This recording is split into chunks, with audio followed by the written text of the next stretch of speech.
na po yung ang third batch ng ating sasakyan guys. Yung pangatlong truck na po ito, pangatlong truck. Meron pa tayong 5 truck po nakaabang sa labas.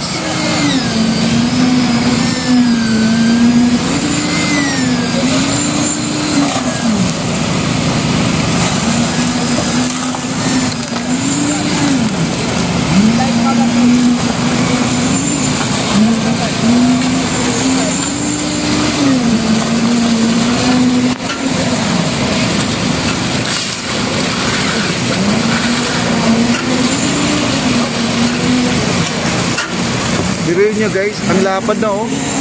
Siguro nasa ano to, 100 na. 100 meters na mahigit.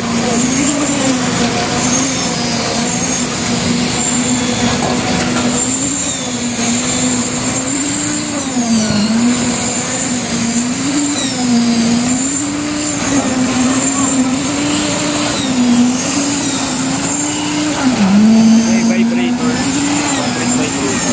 Para yung mga hangin mawala. Para magiging siksik siya. Ah, okay. Ayan, natin ginagamitan talaga nila ng ano, gamit na vibrator guys. Ayan.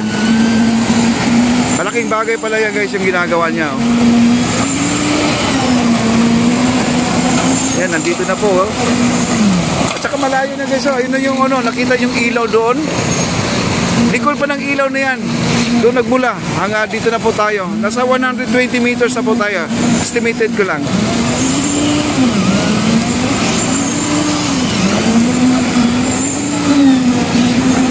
Ayan, tinatanggal po niya mga bubbles sa ilalim ng ano, semento, no?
Nakakalahati na po sila guys dito sa akin na pagbubuhos. Kalahati na. Ito ay pangatlong truck na po ito.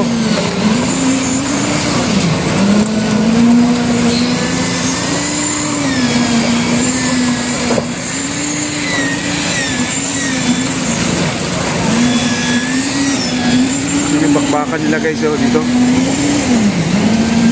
At gumagamit sila ng ano, yung plywood na rin kasi nababali na yun. Kasi ang semento napakabigat yan guys pag kinakalaykay mo yan. Mabigat.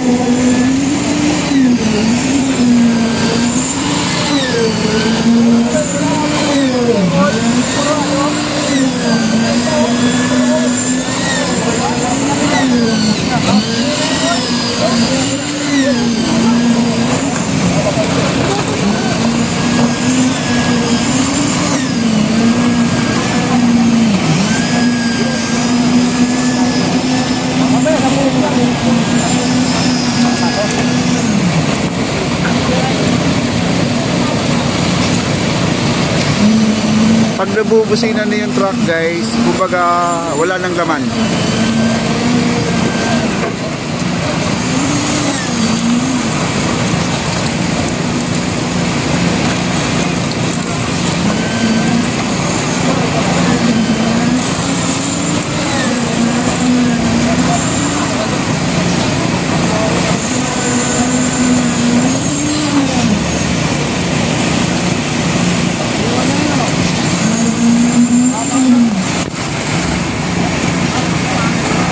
Napakabilis.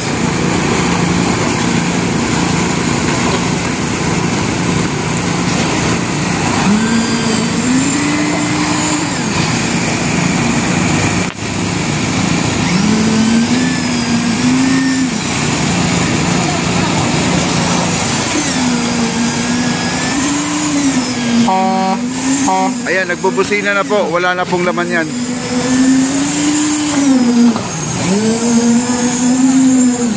Wala nang laman niya pag nagbubusina na yan. Ayan, at gumagamit na sila ng mga bakal dito para sa pang kalaykay nila guys. So, ayan o. At dito, makinis na. Dito banda o. Kinis na guys o. Ayan o. Makinis na o.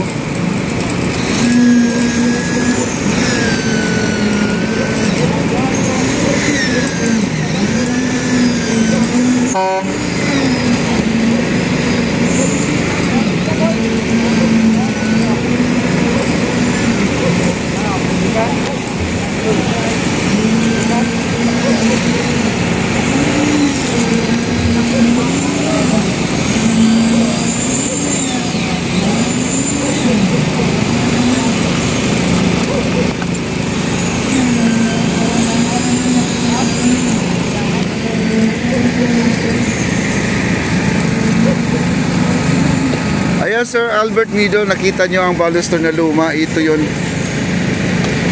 no? Ito tatanggalin nyo. Ito yung sinusunod kasi nila.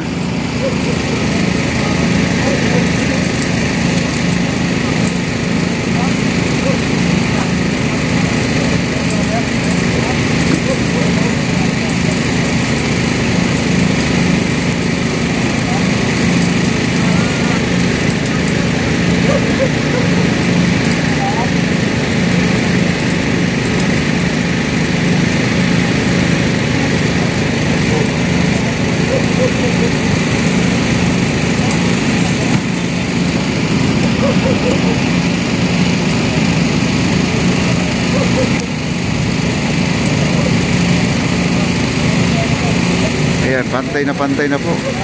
Yan ang mga stick na ginagamit niya. PVC po yan guys. Kaya tuwid na tuwid po yan.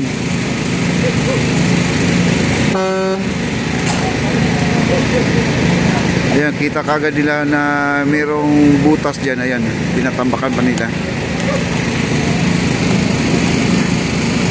At tapos na po yung isang truck. Ito ay pangatlo.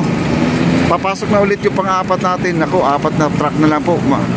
Sa bagay, napakahaba na po. Nakalahati na po tayo, no? Kalahati na po tayo sa mga nabuhusan ngayon dito. Ang bilis nga talaga.